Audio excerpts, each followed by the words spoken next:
पांडे जी बैठे। हाँ। राम बहादुर ड्राइवर साहब। अच्छा। आप पंडित मार्केट और फगेरे लाल भैया दिलावरपुर वाले भाई जी। ये 10 रुपए आपको दिए हैं और फरमाइश अभी छोटी हो बालम जवान होने दो। अच्छा। अरे देखिए हमारे रामदास भैया आप बंजारे वाले रामदास भैया की तरफ से 10 रुपये हमको मिले हैं। हमारी तरफ से बहुत बहुत शुक्रिया। और हमारे भतीजे आए हैं भाई बेलाहरी से भतीजे आए हैं हमारे मोहम्मद सद्दाम की तरफ से भाई 10 रुपये हमको मिला है। हमारी तरफ से भाई सुना के गाना अभी छोटी हो बालम। ठीक ठीक।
ये हमारे हो बुरा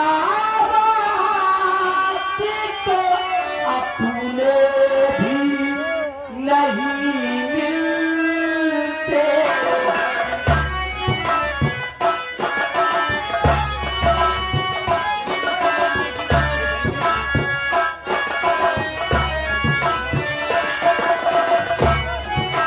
हो बुरा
राजेश कुमार डीएम ऑफिस आप लखनऊ से आए हैं भाई 30 रुपये व्यवहार दिए हैं लिखा जाएगा। हमारे तरफ से डीएम ऑफिस हमने राजेश भैया को बहुत बहुत शुक्रिया धन्यवाद।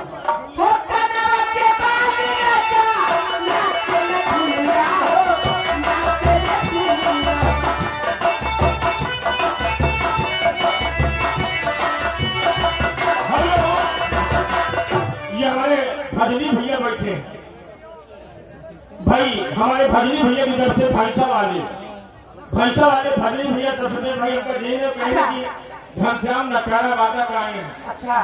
घनश्याम नकारा वादक आए हैं भाई न्योते में तो आप थोड़ी देर के लिए नकारे पर बैठे। बहुत बहुत शुक्रिया। आइए फरमाइश आइए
लगता फिर सारे से नदिया पे मचल रही हाय हाय रे नदिया पे।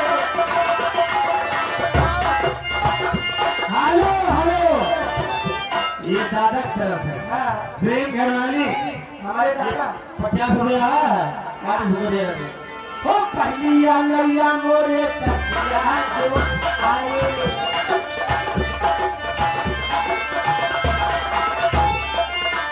ये हमारे बड़े यात्री ओम प्रकाश भैया दिल्ली से जो हमारे आए हैं, 10 रुपये आपके लिए, 10 रुपये हमें तो चला। सुनसान हो और जाए चंदा ये आवत खबरिया और जाए चंदा और ये आवत खबरिया कैसन बारी मोरा।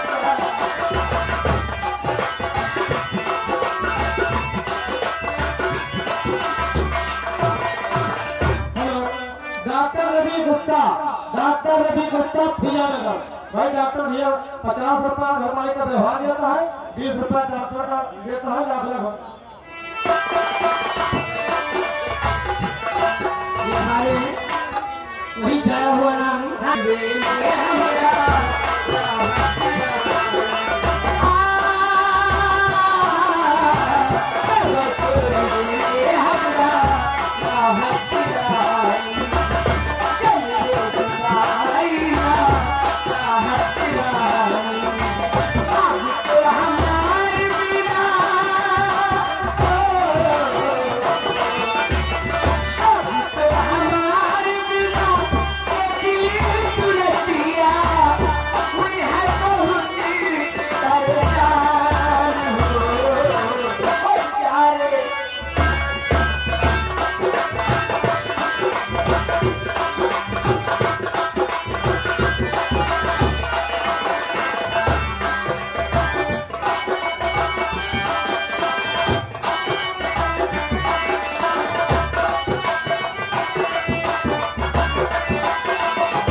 हेलो